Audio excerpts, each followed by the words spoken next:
Ahojte, vítajte opäť u nás v Aura štúdiu, kde sa stretávame s inšpiratívnymi ženami, ktoré sa rozhodli zdieľať časť seba, časť svojich darov, svojho srdca, svojho príbehu a cez to tak rozprúdiť svoje tvorenie, ako aj tých, ku ktorým sa dostane práve ten príbeh. A to v nejakom súlade, v rovnováhe s tou inšpiráciou, cez prekonanie nejakých prekážok, ktoré nás v živote stretávajú, pretože každá si z nás niečím prechádza a potrebuje sa v určitom bode zastaviť, prenastaviť myslenie, nastavenie, to, ako funguje. Život nás tlačí k nejakým uvedomeniam, kde potrebujeme možno zmeniť tú výhybku alebo ten spôsob tvorenia, fungovania. A krásne nás vždy láskavo vedie samým k sebe, nikam ďalej, ale sami k sebe bližšie a bližšie. A veľmi sa teším práve na príbeh Vandičky Zajacovej, ktorú tu vítam týmto. Ďakujem pekne. Vanda je facilitátorkou transformačného programu Psyche, na ktorý sa veľmi teším, ktorý naozaj podľa tých niektorých informácií, ktoré viem, že je unikátnou metódou na to, ako uvoľniť emócie, ako nastaviť ten balans, rovnováhu, dostať sa k sebe. A mňa by ešte predtým zaujímalo, ako si sa ty vôbec k tejto metóde dostala. Viem, že si dlho pôsobila v oblasti financií. Áno. A mne sa aj teraz v živote veľmi, nie je to náhoda, táto krásna synchronicita otvára téma toho prepojenia tej hojnosti materiálnej a tej emočnej. A možno by ma zaujímalo, že aký je ten zámer toho života, že ti takto najprv priniesol do života tie financie z nejakého možno takého štandardného spôsobu vnímania a ako sa ti to potom prepojilo možno s touto metódou a aký máš vlastne ty vzťah, čo je pre teba vlastne tá hojnosť v živote a ako si ho napríklad cítila, viem, že teraz veľa otázok, ale možno kde aj ako si sa cítila v hojnosti pred tým v živote, ako sa ti javila tá hojnosť v živote. No, skúsim to nejako skoncipovať, tú odpoveď. Takže ja som v podstate študovala financie a hneď po škole som začala v tejto oblasti pracovať a s takou menšou alebo väčšou prestávkou som robila asi 15 rokov v tejto oblasti. A vtedy to bolo pre mňa, vtedy som sa nejakým spôsobom tomu sebarozvoju alebo nejakej práci na sebe vôbec nevenovala, aj keď ma to do istej miery tam ťahalo, len som ten taký vnútorný hlas alebo tú intuíciu viac menej ignorovala alebo som to nejako proste neriešila. No a ten svet toho korporátu a tých financií bol v podstate v začiatku vyslovene o tom, že nejaká kariéra, zarobiť nejaké peniaze, platiť si účty, hypotéku a podobné veci. Ale vždy som mala pocit, že nie som úplne tam, kde mám byť. Takže pre mňa tá materiálna vec alebo tie peniaze ako také, mne to neprinášalo vnútorne niečo, uspokojenie alebo naplnenie. Takže začala sa to potom vlastne prejavovať. Ja som sa v podstate k tej metóde Psyche dostala takou ako keby okľukou, by som povedala. A viedli ma k tomu, nebola to nejaká konkrétna udalosť, ktorá by k tomu viedla, ale bolo to skôr taká zmes rôznych uvedomení a nejakých takých aj zážitkov, aj skúseností, ktoré mi do života prichádzali. A ja som si vlastne v tom korporáte začala uvedomovať postupne také veci, že trebárs nemám nastavené hranice, že sa neviem napríklad za seba postaviť. Alebo ja som vlastne niekedy makala aj za 2 ľudí a bolo to totálne nedocenené, čo sa týka napríklad aj financií, takže prichádzali mi aj také uvedomenia, že vlastne asi ani tú hodnotu alebo tú sebaúctu nemám úplne dobre nastavenú. No a bolo tam potom aj také zneužívanie tej mojej ako keby dobroty a zodpovednosti a lojality a podobných vecí. No a prišlo to vlastne až k tomu, z tých uvedomení v hlave až k tomu, že sa mi to vlastne prejavilo v fyzickej realite a takým spôsobom, že som vlastne bola totálne oklamaná, podvedená, bez peňazí. Čiže bola totálna existenčná kríza a potom taká ako keby depresia, bez takého zmyslu života, ako keby som aj takú radosť zo života stratila. Čiže ma to tak celý ten sled takýchto rôznych udalostí priviedli k tomu, že potrebujem asi fakt počúvať ten vnútorný hlas a začať so sebou niečo robiť. Silné. Teda. Čiže si zažila naozaj taký v podstate ako keby to zrútenie totálne domčeka tvojho, ktorý si chvíľku v živote stavala. Pracne. A myslím si, že toto, ako si to tak veľmi v krátkosti opísala, je témou, alebo tak z určitého pohľadu príbehom mnohých z nás, hej, že a nemusí to byť na prvý pohľad, že by sa každý alebo každá z nás prvoplánovo rozdávali, ale mne sa to veľmi spája s tým, s tou otázkou, mám seba na prvom mieste?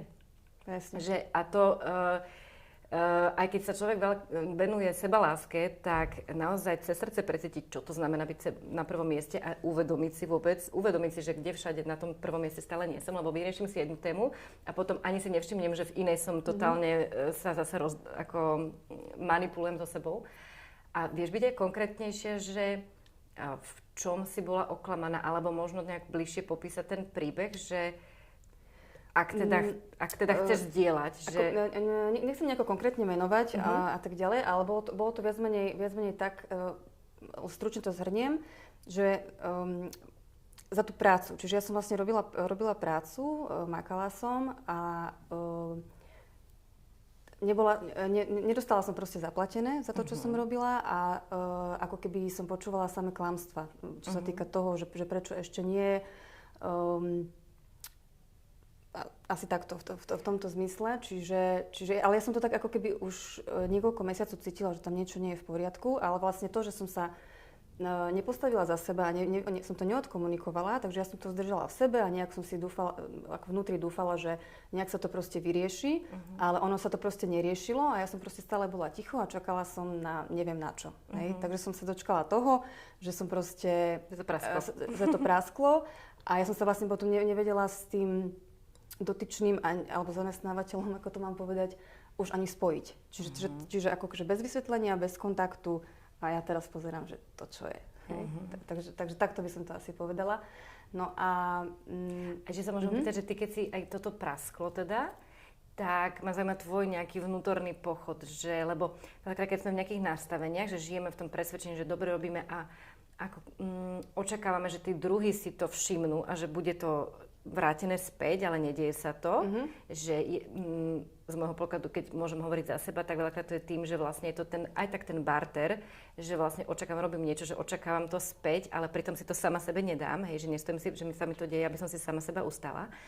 Ale potom, keď sa to udeje, že už to je naozaj aj na povrchu zjavné, že tam nejde tá výmena energie, tak si so sebou bola vyrovnaná, alebo tam stále možno prišli spochybovania teba samotnej? No, ja som sa zrútila totálne, ako keby psychicky by som povedala, čiže ja som mala úzkosti, depresie, strašné sklamanie a také tie vnútorné rozhovory, že to som fakt taká ako keby neschopná, alebo a už takéto proste začínajú tie presvedčenia, tie programy potom vtedy vychádzať, keď si v tých silných emocionálnych nejakých stavoch viac a viac von a potom si proste hrozné veci o sebe hovoríš. Mne sa nechcelo ani z postele vstať, čiže ja som si hovorila, že na čo tu proste som.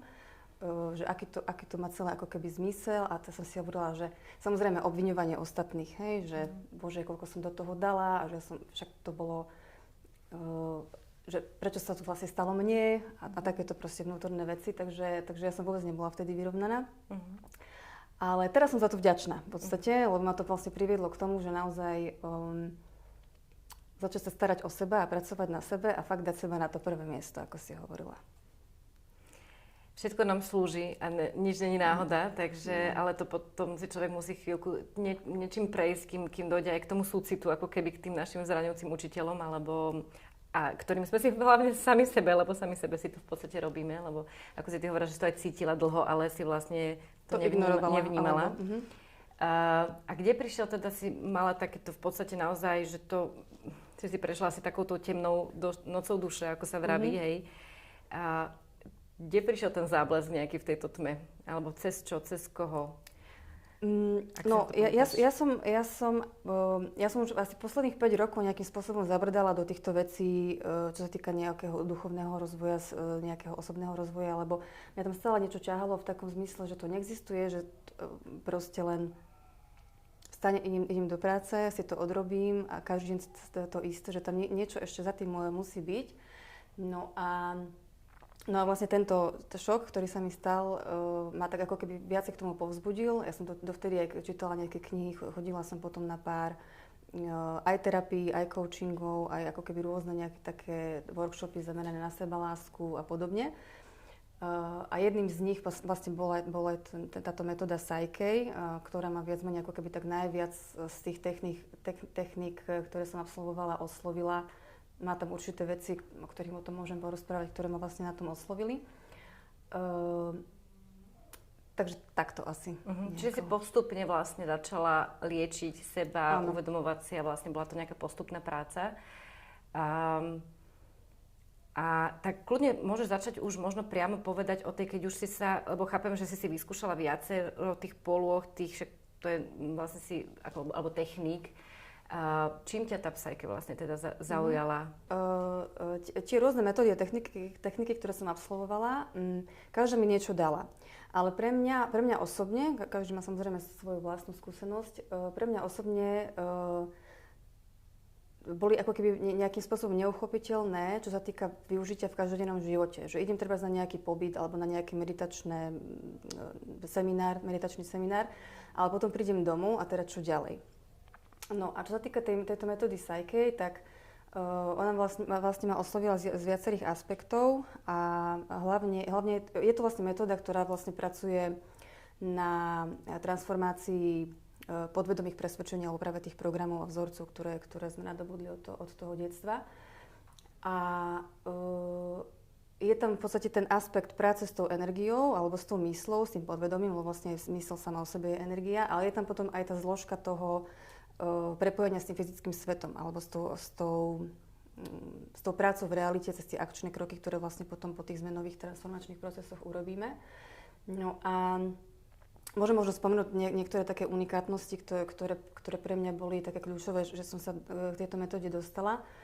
Tak prvá vec, ktorá bola pre mňa najdôležitejšia je, že pracujeme tam so zameraním sa na riešenie.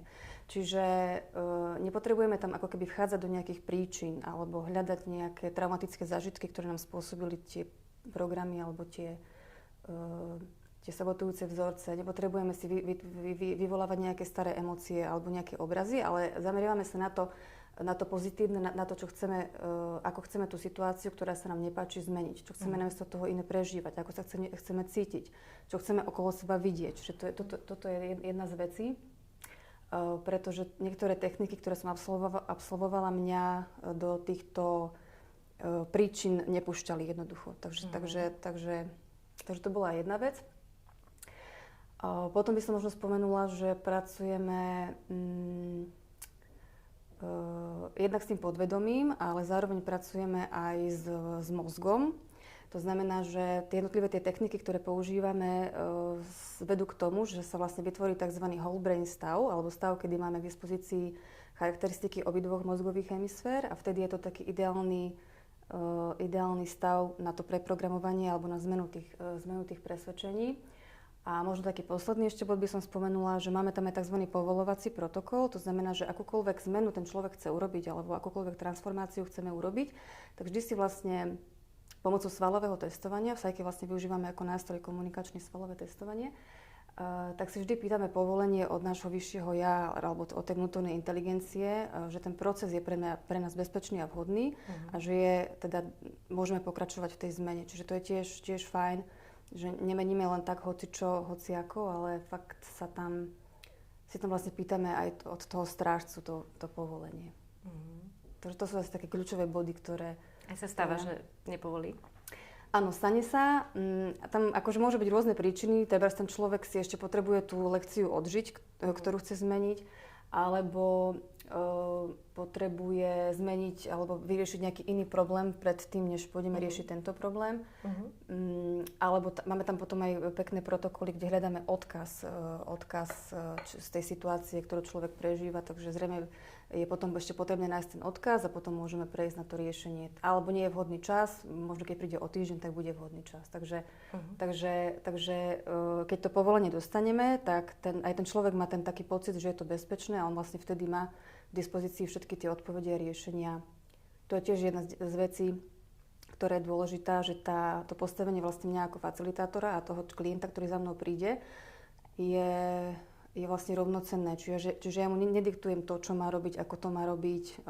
Potom aj keď vlastne si vytvárame tie akčné kroky, tak nediktujem, aké majú byť, ale vlastne ten človek má všetky tie informácie, riešenia, odpovede sám sebe. Čiže ja vlastne len vytváram ten bezpečný, láskavý priestor a na všetky tie informácie prídeme spoločne, ale prídu vlastne z toho klienta.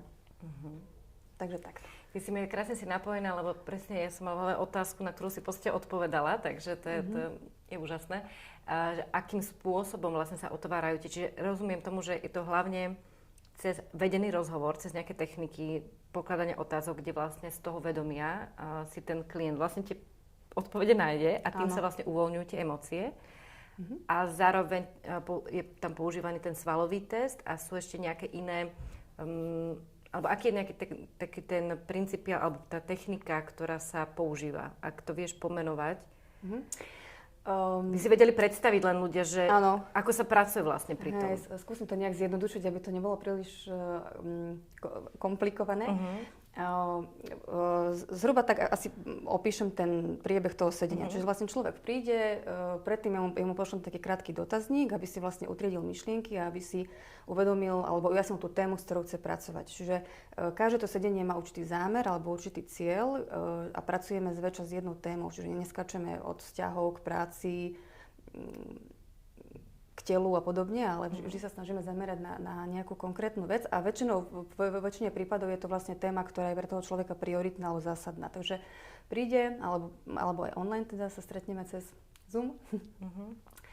Takže sa porozprávame vlastne o tom, čo ho trápi alebo s čím v podstate prišiel, ale dôležité je, že sa nehrabeme ako keby do hĺbky toho, ako to má, s čím sa trápi, čo nechce, ale práve, že v krátkosti si vlastne prejdeme tú tému a potom ideme vlastne na to, ako to chce ten človek prežívať. Čiže sa zameriavame na to a viac ten rozhovor je zameraný na to, ako to chce mať, čo chce zmeniť, čo chce namiesto toho zažívať, ako sa chce cítiť, napríklad vo svojom tele, alebo aký chce mať vzťah, alebo aký chce mať, ja neviem, dom, čokoľvek.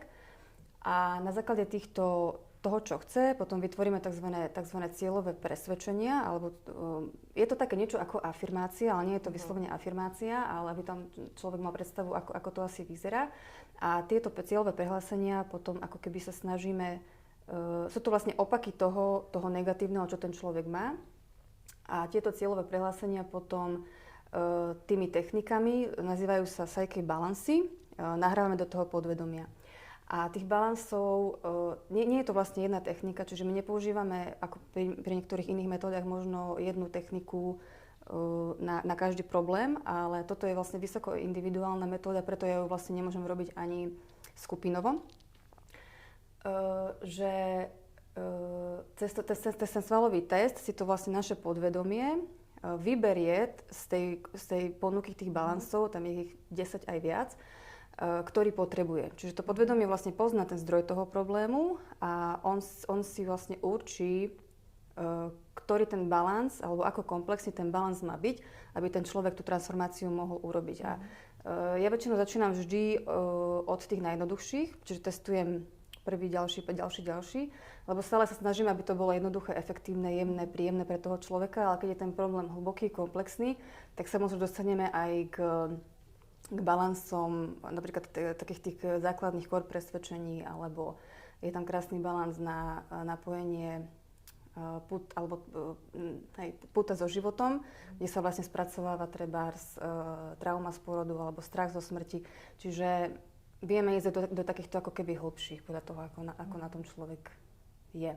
No a vlastne keď celé tie procesy urobíme, tak v poslednom kroku nastavíme vlastne akčné kroky alebo akčný plán. Čiže vlastne my touto zmenou vytvoríme potenciál pre tú transformáciu, ale potrebujeme to vlastne uchopiť aj v tej realite a ukotviť to nejakými akčnými krokmi, takže vlastne potom aj spolu s tým človekom vytvoríme akčný plán, ale nie je to zase, že 10 krokov, ale vždy je to buď 1 alebo 3 a také, aby vlastne boli pre toho človeka príjemné, aby nebol z toho vystresovaný, ale aby to malo súvislosť vlastne s tou témou, ktorú sme riešili. Čiže on potom, už je potom na ňom aj na jeho zodpovednosti, že aj v tej realite bude tie veci robiť, aby sa to potom tak ukotvilo a prejavilo, zmenilo.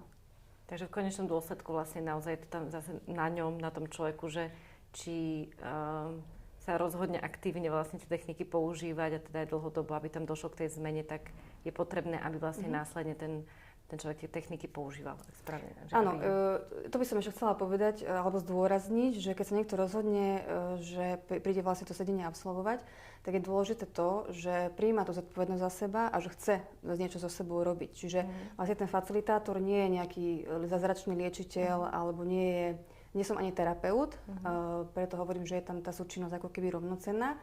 Ale taktiež to neznamená, že človek bude napríklad 3 hodiny ležať na gauči a potom ja mu na konci poviem, že a teraz choďte domov a toto urobte. Alebo proste, že mu tam zázračne urobím nejaký magický rituál, alebo je to v poriadku. Takže treba sa na to pripraviť, že keď už do toho idem, tak potrebujem to reálne aj robiť, aj s tým vlastne pracovať. A byť rozhodnutý, urobiť aj nejakú zmenu vnútornú a teda, že to vyžaduje nejakú aktivitu našu vnútornú. Áno, určite. A máš aj nejaký konkrétny, na ktorý si spomenieš nejaký prípad, kde tam naozaj došlo aj k nejakým zmenám? Teda verím, že určite áno, ale nejaký príklad, ktorý ti tak utkvel v pamäti? Mám ich viacero. Okrem teba teda, lebo ty si asi živý prípad, áno, že? Áno. Môžem povedať príklad. Zatiaľ som nemala také, že nejaké úplne, že wow, že veci, ale dôležité je, že je to taká zaujímavá vec, že častokrát chodia ku mne ženy, ja teda pracujem primárne so ženami, chodia ku mne ženy, ktoré ako keby si prešli podobnými vecami ako ja, čiže to je tiež také celkom zaujímavé. A ja v podstate tým, že som možno o pár krokov ďalej ako oni, tak viem im v tomto porade, viem im pomôcť. Takže aby si nemysleli teda, že facilitátor je nejaký osvietený a už je úplne dokonalý. No a mne sa hlavne páči to, že ako tí ľudia prežívajú tú zmenu, tú vnútornú. Čiže nemusí to byť, že úplne vymanifestované nejaké zázraky v realite, ale to, že vlastne sa zmení ten vnútorný pocit na taký pokoj, mier, také uvoľnenie, taká sloboda. Ako pracujem s rôznymi témami. Mala som vlastne pani, ktorá trebárs prišla s tým, že rieši partnerský vzťah, respektíve, že ho nemôže mať. Takže sme sa vlastne rozprávali o tom, že prečo, čo sa stalo, ona bola v manželstve a každé to sedenie je také ako keby intuitívne a také tvorivé, že nikdy nevieme, že kam nás to zavedie. A prišli sme nakoniec k tomu, že priberá a že sa v konečnom dôsledku, že sa cíti v ohrození a nie je v bezpečí. Čiže sú tam také zaujímavé veci, že z jednej témy prídeme vlastne na to zdanlivo nesúvisiacu vec. A takže som mala potom od nej reakciu, že ona vlastne už počas tých procesov cítila tú zmenu energie a že je vlastne veľmi vďačná a že sa už dejú zmeny. Nie každý mi konkrétne povie, že aké. To už nenútim nikoho hovoriť. Áno, ale hlavne to, ja sa teším z toho, že emočne a pocitovo zistia ako keby tú zmenu. Mala som pani, s ktorou som riešila vzťah k telu, trebárs.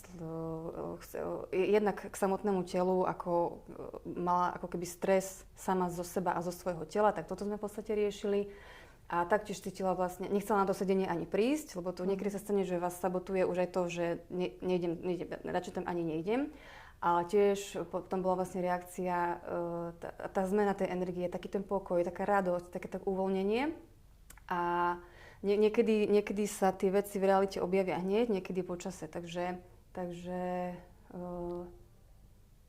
tak asi takto. Tak a to je, aj keď ono to znie, že len vnútorný pocit, ale to je najviac.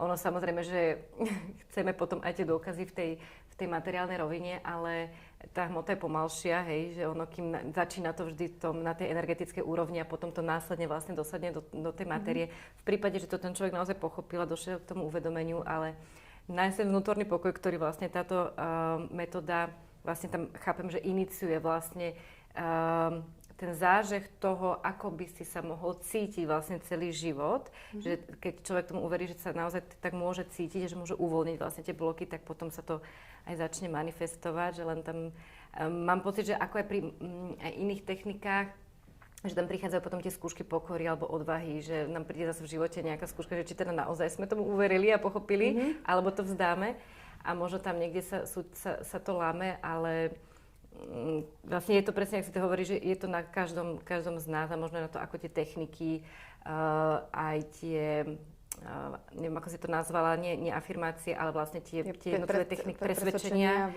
ako si to vlastne nejakým spôsobom pracuje s tou myslou ale že ten potenciál tam je, že je ten svet bez obmedzení, že tak ja vnímam aj túto techniku.